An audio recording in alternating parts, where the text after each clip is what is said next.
Assalamualaikum warahmatullahi wabarakatuh. Halo semuanya, kami dari kelompok 3 yang akan menjelaskan tentang metabolisme protein di dalam pencernaan manusia. Sebelumnya izinkan kami memperkenalkan diri terlebih dahulu. Nama saya Syifa Kamilah. Saya sendiri Amanda Devina Lazuardi. Nama saya Farah Manisha Putri. Dan nama saya Nurmahana Duyanti. Langsung saja kita masuk ke materinya. Metabolisme merupakan modifikasi senyawa kimia biokimia di dalam organisme dan sel yang muncul dari interaksi spesifik antara molekul-molekul di dalam lingkungan sel. Metabolisme biasanya terdiri atas tahapan-tahapan yang melibatkan enzim. Metabolisme sendiri dapat dibedakan menjadi anabolisme dan katabolisme. Anabolisme merupakan proses pembentukan senyawa-senyawa dari prekursor sederhana yang mencakup glikogenesis, gluconeogenesis, dan jalur sintesis porfirin. Sedangkan katabolisme merupakan proses untuk menguraikan molekul kompleks menjadi senyawa sederhana yang mencakup respirasi sel. Dalam sel tubuh manusia hanya dapat menyerap suatu zat dalam bentuk yang sederhana.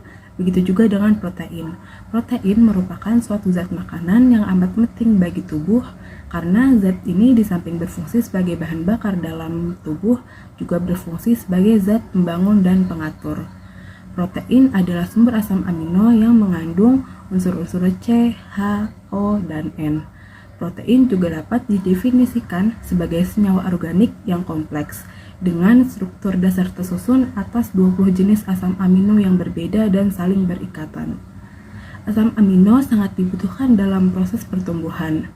Penguraian protein dalam sistem pencernaan mengikut sertakan seluruh organ pencernaan seperti mulut, lambung, usus halus, dan usus besar. Juga kerja dari beberapa enzim.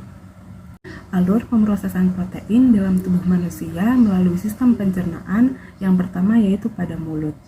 Proses pencernaan protein yang masih berupa makromolekul kompleks yang berlangsung dalam rongga mulut dan kerongkongan melibatkan organ pemproses makanan secara mekanik, seperti gigi dan saliva dalam rongga mulut. Gigi berfungsi sebagai penghalus makanan, dan saliva berfungsi sebagai pelumas rongga mulut. Keberadaan makanan dalam mulut akan merangsang kelenjar ludah untuk mengeluarkan saliva. Saliva akan membasahi makromolekul kompleks yang dihancurkan oleh gigi dan membuatnya menjadi semi padat, sehingga akan memudahkan proses penelangan makanan. Kemudian, lidah akan mendorong bolus makanan memasuki kerongkongan. Dalam proses ini, protein tidak atau belum diproses, karena dalam saliva tidak mengandung enzim protease yang dapat merombak protein. Selanjutnya pencernaan protein di dalam lambung. Nah, di dalam lambung ini menggunakan enzim pepsin. Enzim pepsin itu adalah suatu enzim yang berasal dari getah lambung, di mana enzim pepsin ini terbentuk ketika HCl atau asam lambung bertemu dengan protein sehingga dapat mengaktifasi pepsinogen menjadi enzim pepsin. Enzim pepsin pada rangkaian pemecahan protein secara biokimia akan distimulus yang tadinya pasif menjadi aktif, sehingga enzim pepsin akan memecah protein menjadi molekul yang lebih sederhana, yaitu peptosa dan pepton. Peptosa dan pepton ini masih bentuk polipeptida yang nantinya akan diproses lebih lanjut menuju ke usus halus, sehingga proses pencernaan protein di dalam lambung ini adalah proses awal dari sebuah pencernaan protein di dalam tubuh manusia. Selanjutnya adalah proses pencernaan protein dalam usus halus. Jadi, di dalam usus halus, polipeptida yang dihasilkan dari reaksi sebelumnya akan bercampur dengan enzim protease atau erepsin. Enzim ini berasal dari pankreas yang kemudian disalurkan melalui dinding membran. Protease ini mengandung beberapa prekursor seperti prokarboksipeptida, kimotripsinogen, tripsinogen, proelastase, dan juga kolegenase. Masing-masing dari prekursor ini bertugas untuk menghidrolisis atau memecah polipeptida menjadi beberapa jenis asam amino. Misalnya, tripsin dan kimotripsin memecah protein menjadi polipeptida yang lebih kecil. Sementara pada proelastase berubah menjadi elastase yang akan mencerna serat elastin pada daging.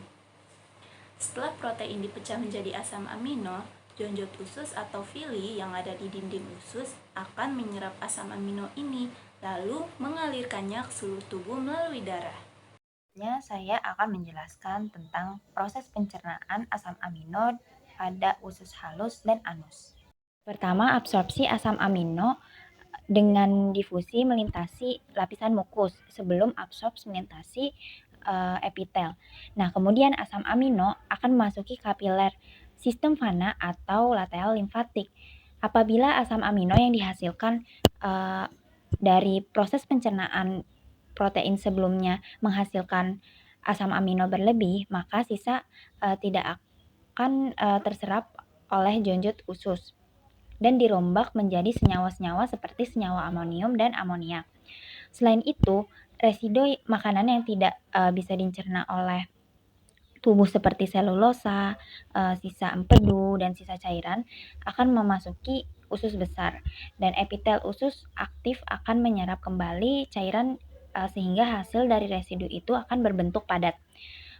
Dan residu dari empedu akan memberikan warna yang khas terhadap residu dari sistem pencernaan, dan residu tersebut akan dikeluarkan dari dalam tubuh manusia melalui refleks defekasi atau feses.